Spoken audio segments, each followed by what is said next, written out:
it's Jessi. Today I'm drinking some water and I'm gonna be eating some snacks because I thought of putting this video off until I had my new Sips by box for new tea, but honestly I'm about to start my grad classes again, so I don't know how much time I'm gonna have over the next 3 months. So we're gonna do it when we can. I'm here today to do my summer highs and lows. So if you didn't watch my first video in this series, gummies, maybe not the best foaming snack. If you didn't see my first in this series, instead of doing wrap-ups every month because I just don't have the time or trying to do wrap-ups at all, I do this once a season to just talk about the books that I read that I really, really loved and the ones that I read that I maybe didn't love at all. So, the criteria I use here is I look at all the books that I rated 4 stars or more. At this point, they should be scrolling on the screen so you can see what those were. In June, July, and August, I had 17 books that qualified. And to be honest, it was really, really, really hard to narrow it down. So I know in the last video, I eliminated anything that was part of a series that I had already reviewed because, I had reviewed that series already. And I don't have any on this list that qualifies for that. So that didn't help me. So the other thing I did, when I tried really hard to think of favorites, I ended up with 8. And that I was like, man, this could be it. So what I did to eliminate those is I have 3 that I will call honorable mentions, which are books I absolutely loved that are definitely probably going to be favorites, but I've already talked about them in a vlog. So the first of these is Sorrowland by River Solomon, which I read in the Queer Blackathon reading video, so that vlog will be linked up there. And then the other 2 honorable mentions for the highs are The Grace of Kings by Ken Liu and Ascension by Jacqueline Kiyanagi. Both of those were in a book video that I don't know if I think it'll come out before this and I'll link it up there. But I absolutely love them. If you want my thoughts, go watch those videos. So moving on from there to the actual top 5 highest, or my 5 highs for the summer season. First of these is Mad Ship by Robin Hobb. Now honestly, I'm kind of stretching my rules here because I will definitely be doing a Live Ship Traders series review when I finish Ship of Destiny, but I haven't yet, so it counts.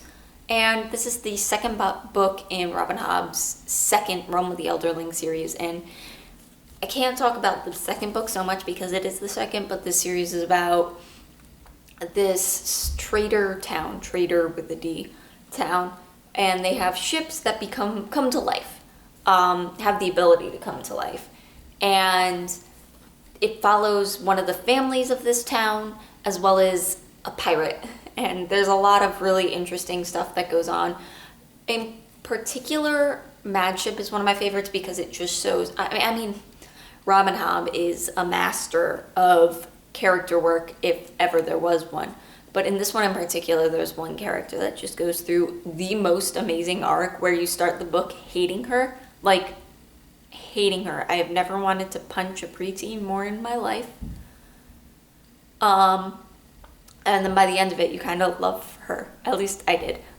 So it's amazing. It's just really good. And I can't wait to finish Ship of Destiny so that I can finish out the trilogy and tell you my thoughts on the whole thing. Next up is one I don't own, which is The Invisible Life of Addie LaRue by V.E. Schwab. I kind of was on the fence about reading this one for a while. I wasn't sure if it was it sounded interesting. It sounded like something I would like, so I put it on my TBR.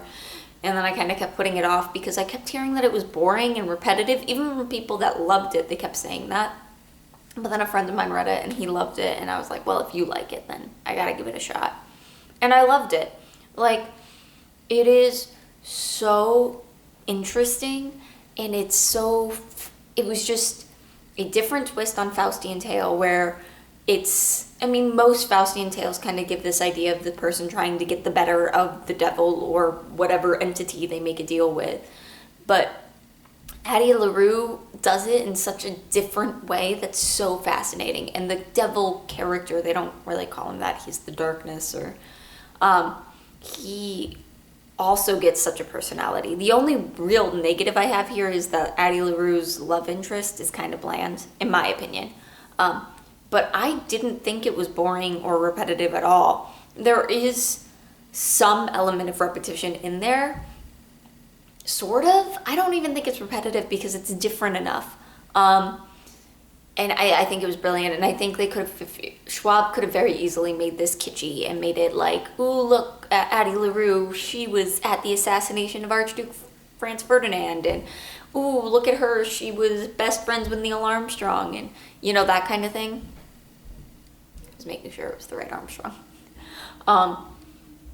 And she didn't, and I'm so glad that that's not the route she went through. Actually, some of my least favorite parts of the books are when Addie LaRue interacts with concrete parts of history. Now, I will say, one of the reviews a friend of mine sent to me that I actually agree with, a very valid criticism of this, is that Addie LaRue lived through 300 years of history, and somehow it manages to avoid the worst parts of those. Like, she was in Europe, she was in France during, like, most of it, but somehow the colonization doesn't get brought up at all.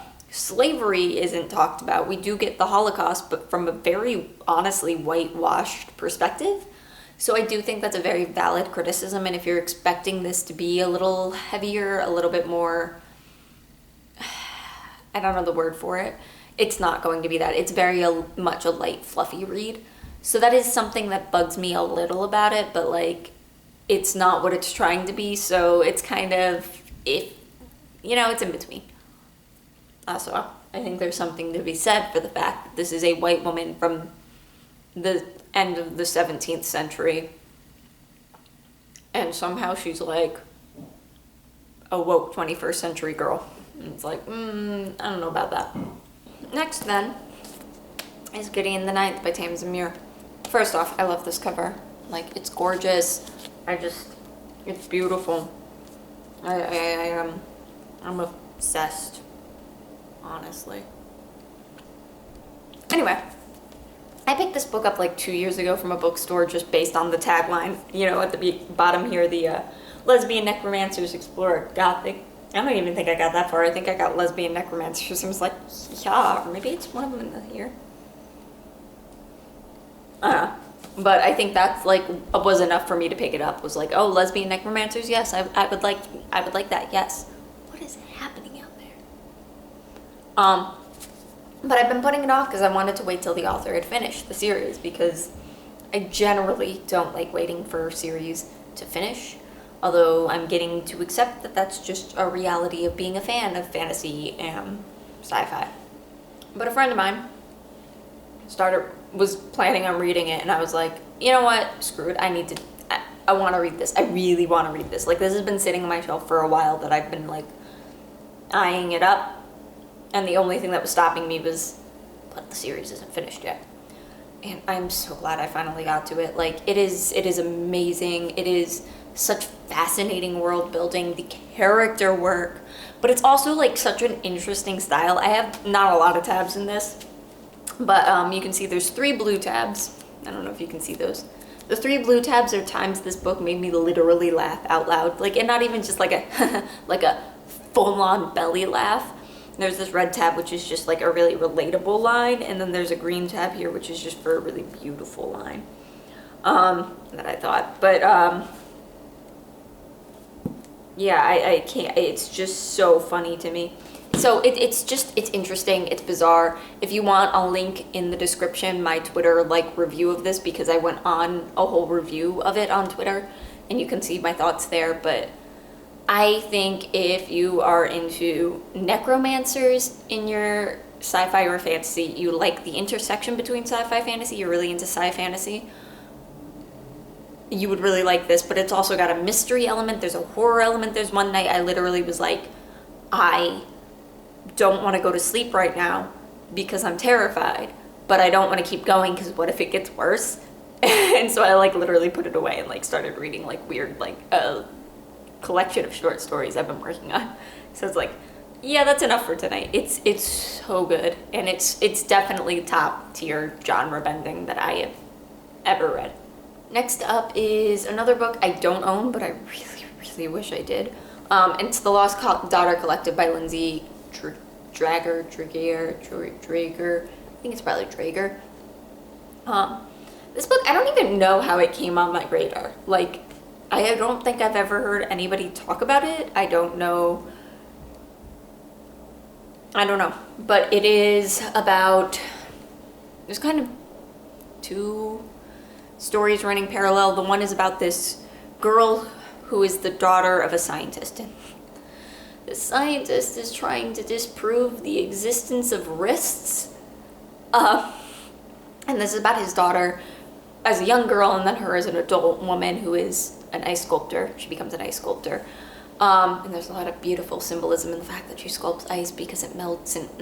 Anyway, and then the other side is about this Lost Daughter Collective, which is a group of men who have lost their daughters. Either there's two different categories. There's Alice's, which are daughters. I'm trying to remember which is which. I think Alice's are daughters that have gone missing or been kidnapped, but are as of yet unknown status. And Dorothy's are daughters that have died. And there's one particular father who's there, and it's not revealed at the beginning how he lost his daughter. His daughter is neither an Alice nor a Dorothy.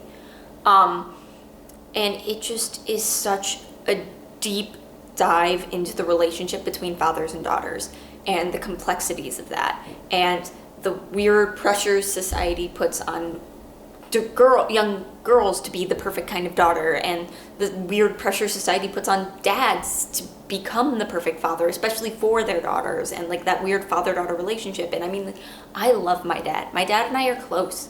It's not, that like relationship that you kind of expect the father-daughter relationship to be.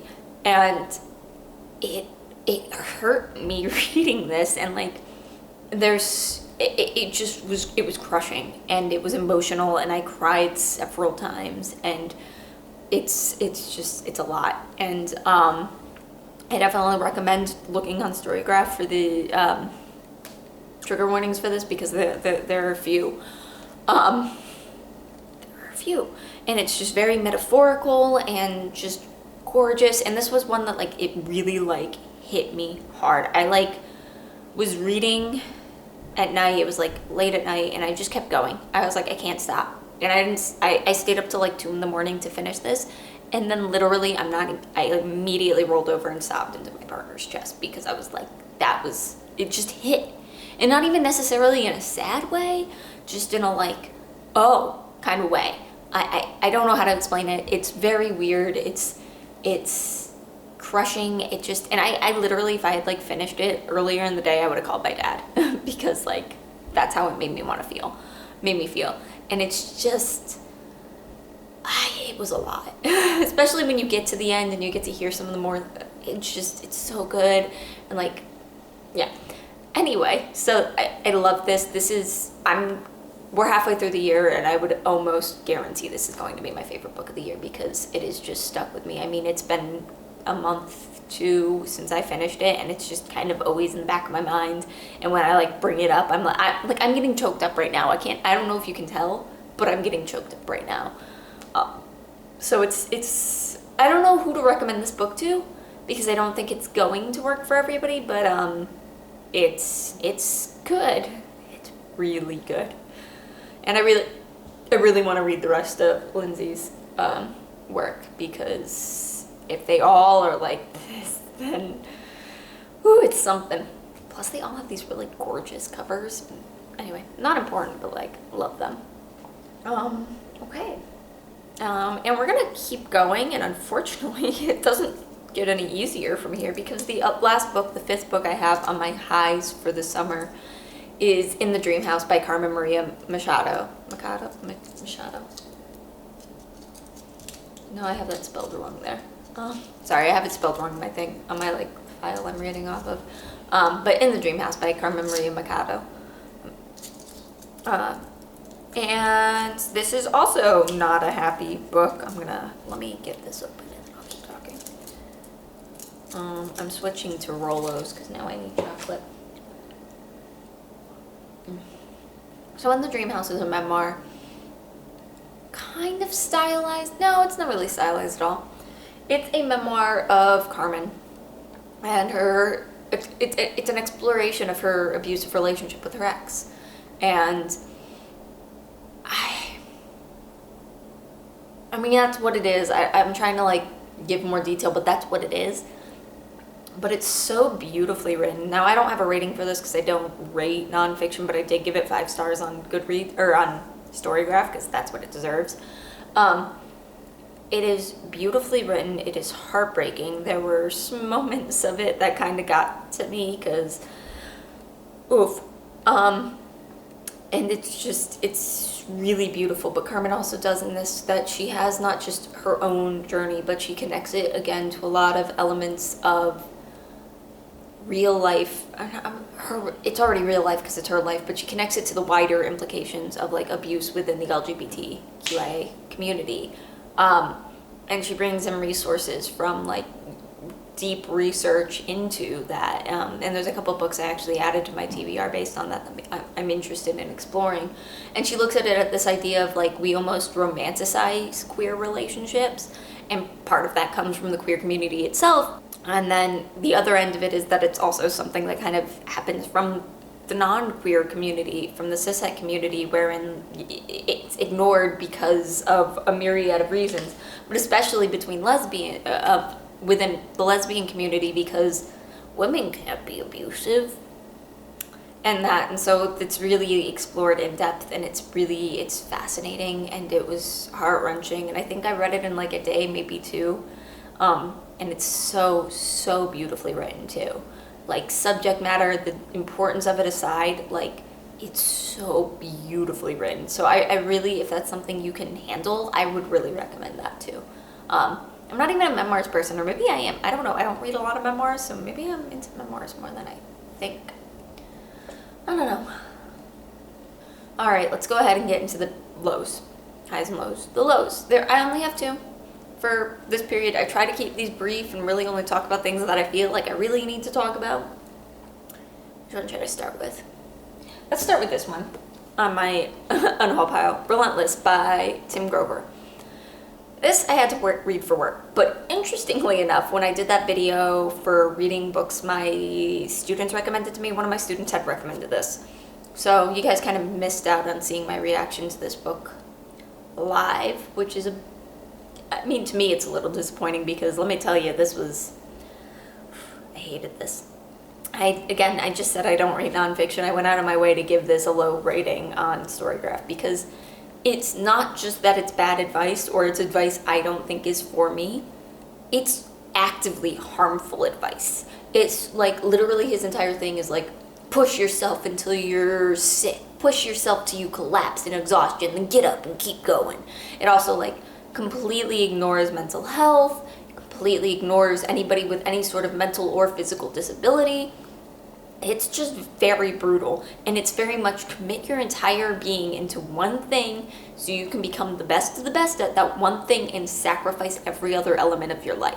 And I mean, I most of this I read on audio, which is the audio includes like little snippets of the author talking with like his agent about like why he did this, and it's like, dude, I don't care. But some of this I did manage to annotate, which is gonna be funny when I drop this off at some place to get rid of it. But it's like, I just like his stuff. There was like one moment where he talks about how you need to surround yourself by people that are going to support you no matter what, knowing you can't give any of it back. And it's like, I don't want that in my life. Like, who does this? And I talked with some of my coworkers about it.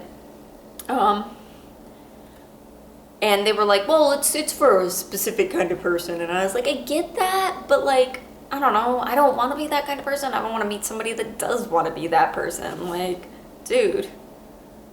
But the other problem I had with it is Tim Grover is a trainer for athletes. He does like physical training for athletes.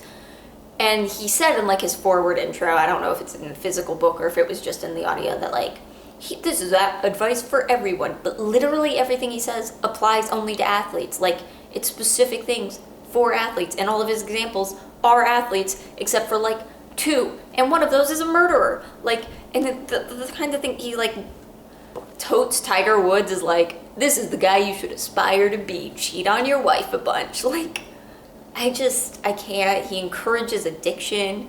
It's bad. It's bad, and it's actively harmful, and I can't. I'm so mad. But the thing is, like, I almost wish he had written a memoir, because he sounds like he has a really interesting life, and I think I would have enjoyed reading about his life as a memoir, but I didn't want his advice, and I don't like his advice, so gross. The other one, it's kind of a, I don't know if bad is the right word, but definitely disappointing read for me, was Beartown by Frederick Bachman. I like Frederick Bachman. I have one of his books. I think I downgraded it from my favorite shelf because I needed the space for other things. But I like Frederick Bachman. Everything I've read from him, I've at least enjoyed. You know, it might not be my favorite or all-time favorite anymore, but I've liked most of what he read. And Beartown is one of people's favorites. I know Murphy Napier talks about it all the time. This book, for the first half, 2/3 of it, bored me. And then after that, I just didn't care. And the thing is, like, I didn't end up finishing it. It returned to my library, and I was like, I don't care. I'm not going to put myself on the wait list for this. I just don't care. It takes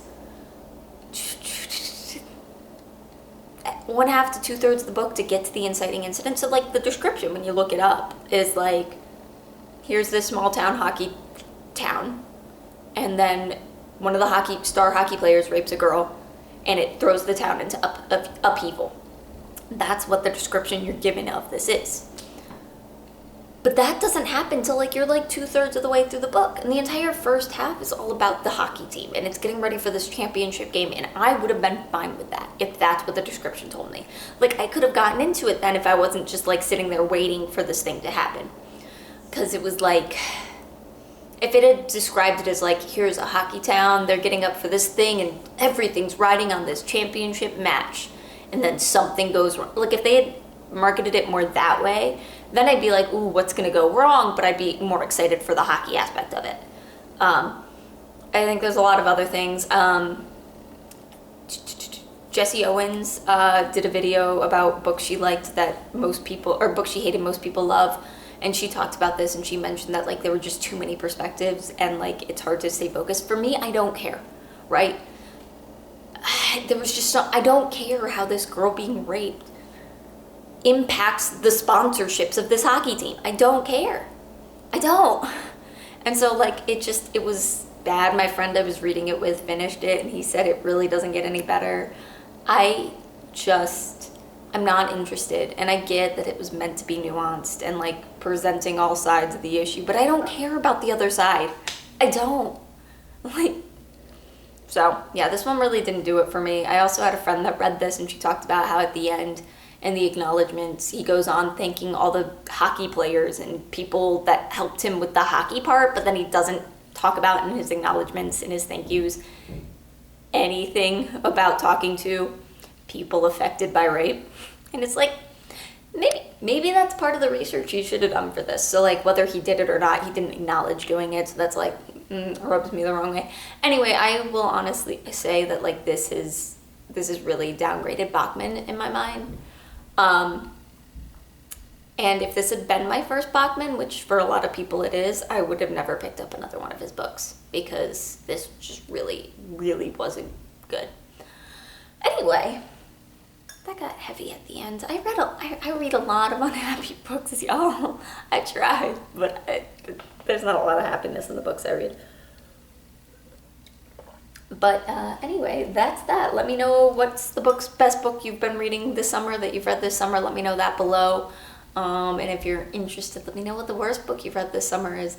If you've read Beartown, because I know it's rather popular, let me know what you think about that. Feel free to tell me I'm wrong. Tell me why you think Relentless is perfect advice for everybody.